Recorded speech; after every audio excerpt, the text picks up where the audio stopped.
To my colleagues on the other side of the aisle, let's be honest with immigrants who deserve better than what you're offering them. Don't welcome immigrants if you plan to reject them. If you keep pushing your bigoted H.R. 2 bill, then also pass this bill. I've taken the liberty of drafting it for you. It removes the Statue of Liberty, our largest symbol that tells people to come here. This is who you are, removing the fabric of America. So I want to know which Republican who supports and voted for H.R. 2 will introduce this bill.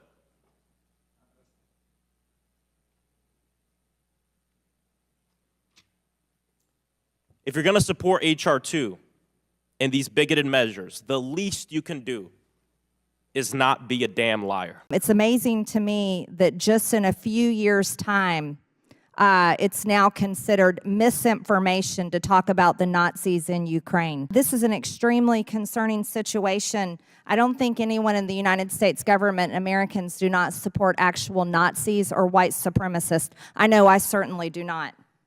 And I can't understand why in just a short amount of time, this information that our own American media frequently talked about is no longer talked about. Before I get into it, it's interesting to hear my colleague just now talk about disavowing white supremacists when in 2022, she spoke at an event led by white supremacist and white nationalist Nick Fuentes, and when asked about it, doubled down on it and said, we're gonna focus on people, not labels. So get out of here with that damn hypocrisy. And Dr. Snyder, I'm going to give you some time to respond. First of all, I'd like to thank the representative from Georgia by making clear with her comments and with her person that any discussion of political warfare has to include Russia, Ukraine, and America.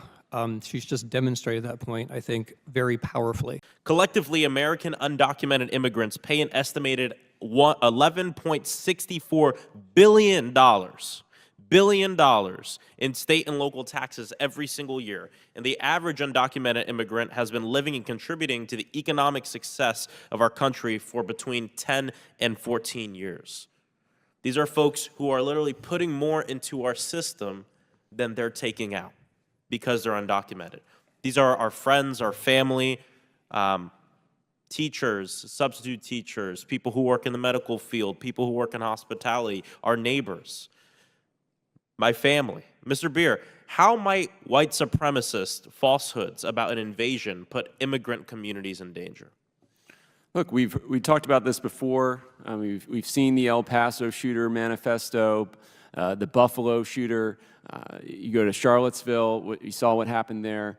The Pittsburgh synagogue shooter. I mean, the number of crimes where now dozens of people have been murdered, it's astounding.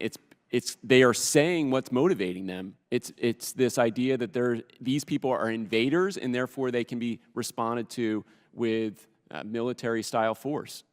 Yeah, and it just makes me wonder because we keep hearing from colleagues on the other side, some of these witnesses, that I guess the rate doesn't matter or the data doesn't matter.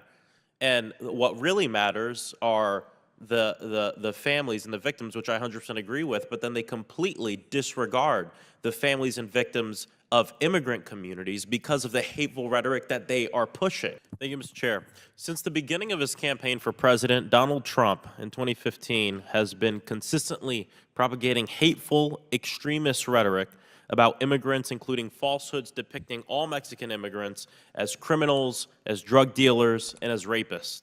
At campaign events just last month, Trump claimed that immigrants are poisoning the blood of this country. The Republican witnesses here today are the latest in a line of people spreading racist, far-right fiction in an attempt to dehumanize immigrants. Mr. Beer, I want to get back to some truth in this conversation. Is someone more likely to commit a crime if they are born in the United States or if they are foreign-born? If they are born in the United States. And you wrote in a Time article that I have right here, quote, no matter how researchers slice the data, through the numbers show that immigrants commit fewer crimes than native-born Americans. But that's not good enough for Trump followers. They firmly believe that immigrants make America less safe. What the anti-immigration crowd needs to understand is that not only are immigrants less likely to commit crimes than native-born Americans, but they also protect us from crime in several ways, end quote.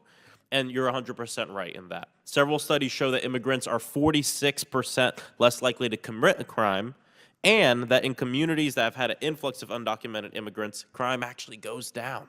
What about the friends and families of victims who have been murdered in schools across this country because my colleagues refuse to do anything to end gun violence? Does that matter? I guess not.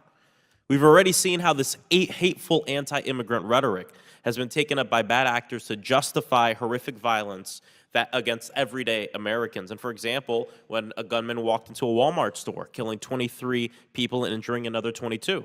Almost exactly a year ago, Oversight Committee Democrats called on Chairman Comer and every Oversight Republican to condemn this rhetoric.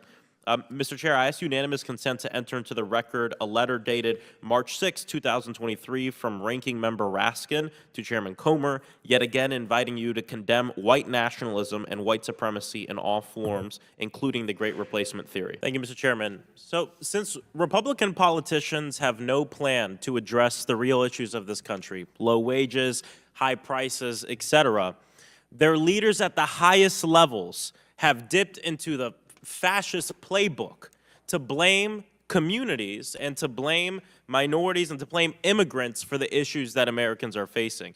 And these days, the more fear you can stoke, the better. I mean, one of my colleagues, Marjorie Taylor Greene, has called immigrants terrorists.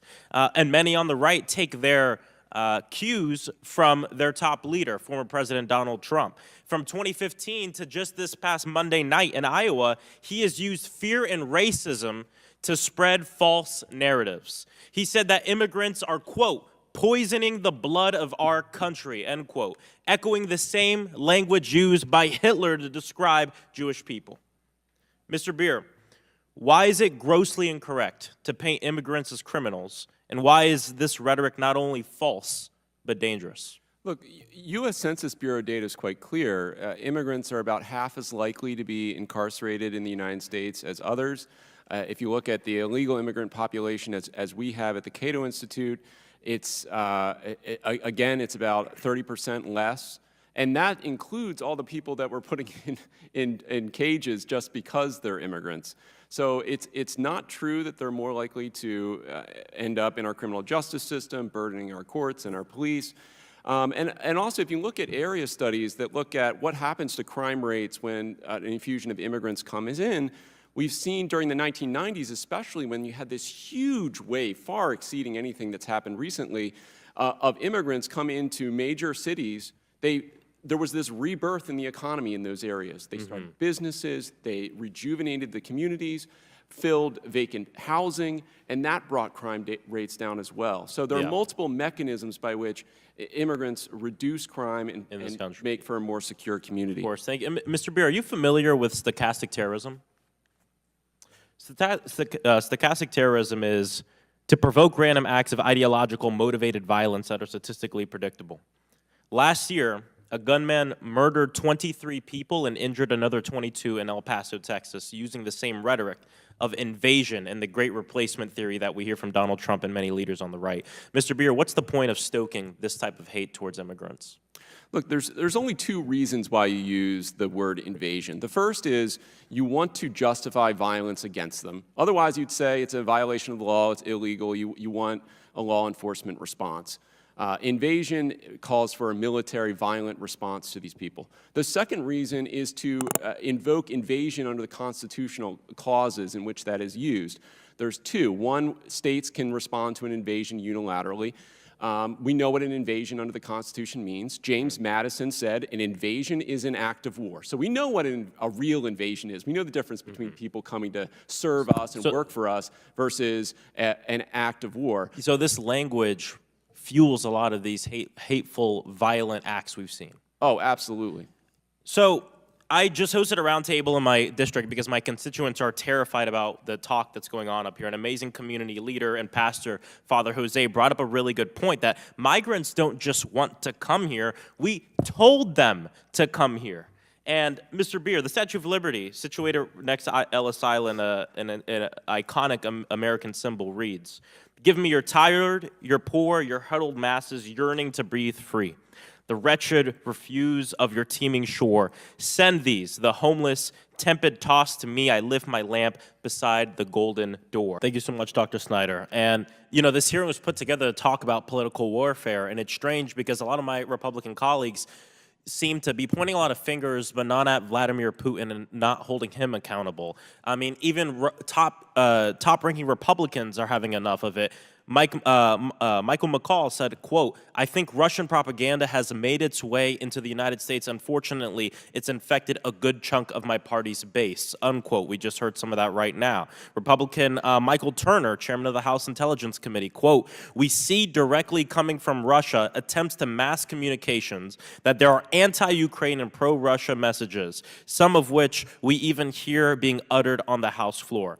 Dr. Snyder, can you talk really quickly about some of the main narratives Russia uses when engaging in political warfare? I appreciate this question because if we're going to talk about political warfare, we have to take into account the ways that countries cooperate. It's entirely artificial to say, here's China, here's America. That means that we leave aside Xinjiang, at least we leave aside Tibet, Hong Kong, Taiwan, New Zealand, Australia, Europe, all the places where China practices political warfare, and we leave aside Russia and Ukraine, which is where it matters the most. Political warfare is only political warfare if it passes through us. That is the intention. We've just seen an example of it passing through a person. It's only political warfare if it passes through us. What the Russians and the Chinese imitating the Russians try to do is to convince us that our system is no better than theirs, there's no point in voting, and we should support, if we support anyone at all, the person who's most likely to bring our system down. That's the point. I really appreciate you bringing up the fact that it has to pass through us, because we just heard it here from my colleague, and here's another tweet from the same colleague saying, "Anyone who votes to fund Ukraine is funding the most corrupt money scheme of any foreign war in our country's history." And if you look at where this is from the Strategic Culture Foundation, an online journal run by a Russian intelligence service that has been sanctioned by the U.S. Treasury Department for election interference. So we see it passing through us, and not just with the colleague that just spoke, but with many of my colleagues on the other side of the aisle. And what Russian propaganda won't tell you is most of the money allocated for Ukraine is actually spent in America. 90% of it going to Americans. And so are these American companies that support Ukraine, are these allegations based on evidence, Dr. Snyder? And if not, where do these allegations against President Zelensky and his cabinet come from? First of all, U.S. weapons are being used extremely efficiently on the Ukrainian battlefield. They're being audited in practice. Secondly, there is an American institution which does audit the way that is expended.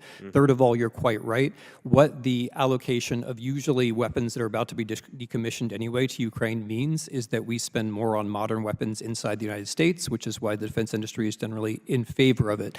This trope of Ukraine being corrupt with respect to the weapons comes from a handful of Russian sources. There is no reason to think it. They're fighting for their lives. They're doing very well. Yeah, thank you so much. We've got to let that sink in. We have members of the United States Congress